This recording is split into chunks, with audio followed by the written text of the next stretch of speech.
उपमा अलंकार, जहाँ पर दो वस्तुओं की तुलना उनके रूप, रंग व गुण के अनुसार हो, उसे हम उपमा अलंकार कहते हैं।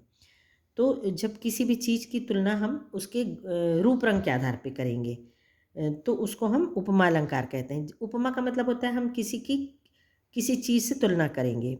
हाय फूल सी कोमल बच्ची, लड़की की तुलना किससे की गई है? फूल के जैसे की गई है। तो हम यहाँ पर लड़की की तुलना किस चीज़ से किए हैं? फूल से किए हैं। तो इस प्रकार से ये उपमा अलंकार हो गया है। दूसरा रूपक अलंकार होता है, जहाँ उपमेय व उपमान में भेद समाप्त हो जाता है। मतलब किसी की किसी से तुलना कर रहे हैं, लेकिन उसको वही मान लेते हैं, तो वो क्या हो जाएगा? रूपक अलंकार हो जाएगा। जैसे चरण कमल बंदो हरि राई। चरण कमल, चरण को क्या माना गया है? कमल। मतलब चरण को कमल नहीं माना गया है, चरण को कमल ही कह दिया गया है। तो ये क्या हो जाएगा? रूपक अलंकार। उपमा अलंकार में हमने लास्ट ईयर और भी एग्जाम्पल दिए थे, इससे आपको और अच्छा क्लियर हो जाएगा। हाय फूल सी कोमल बच्ची, एक तो आपने पढ़ा। नीलम की सी नीली आँखें, आँखें कैसी हैं उसकी? नीली हैं। मुख चंद्र सम सुंदर, उसका मुख कैसा है? चंद्रमा के समान सुंदर है। अब रूपक अलंकार में हम और उदाहरण देखते हैं। ज्ञान दीप, ज्ञान को क्या माना गया है? दीप। मतलब ज्ञान को ही दीप बोला गया है। जीवन ज्वाला जगाता है, जीवन को जीवन को ज्वाला ही मान लिया गया है। मेघ पटल, मेघ को पटल ही मान लिया गया है। तो इस प्रकार इस दोनों में ये अंतर होता है कि एक चीज़ की दूसरी चीज़ से तुलना होती है, उसको उपमा अलंकार कहते हैं। और रूपक अलंकार में तुलना तो करते हैं, लेकिन उस चीज़ को ही वो बना दिया जाता है।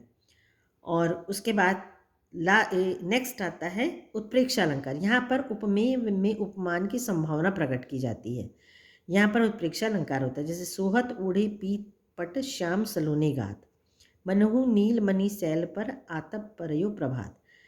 उपमेय और उपमान, जिससे जिसकी तुलना की जाती है उसकी संभावना प्रकट करते हैं। सोहत ओढ़े पीत पट, ऐसा लग रहा है कि वो पीले रंग का पर्दा ओढ़े हैं। श्याम सलोनी गात, और श्याम जो है सलोनी श्याम मतलब सांवले श्याम गीत गा रहे हैं।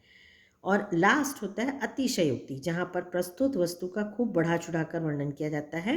मतलब ऐसा उदाहरण दिया जाता है, ऐसी तुलना की जाती है जो संभव नहीं होती, तो उसे अतिशयोक्ति अलंकार कहते हैं।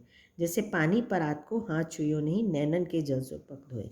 तो जब सुदामा आते हैं तो कृष्ण उनको स्वागत में आके उनके परात से पैर धोने वाले रहते हैं, लेकिन इतने आंसू बहते हैं उनके पैर अपने आप धुल जाते हैं। तो ये अतिशयोक्ति कि इतने आंसू तो किसी के नहीं बहते होंगे कि उनके चरण ही धुल जाए। तो अति जैसे नाम से ही स्पष्ट है कि जरूरत से ज़्यादा, तो ऐसा वर्णन जो जरूरत से ज़्यादा हो उसे हम अतिशयोक्ति अलंकार कहते हैं। हनुमान की पूंछ में लगन न पाई आग, लंका सिगरी जल गई गए निशाचर भाग। तो हनुमान जी की पूंछ में आग लगी नहीं और वो इतना कूद फाद मचाए कि पूरी लंका ही जल गई। तो ऐसा कहाँ संभव है कि बिना आग लगाए ही जल जाए? तो इस प्रकार की तुलना जब कुछ ज़्यादा बढ़ा चढ़ा के की जाती है तो हम उसे अतिशयोक्ति अलंकार कहते हैं। Thank you.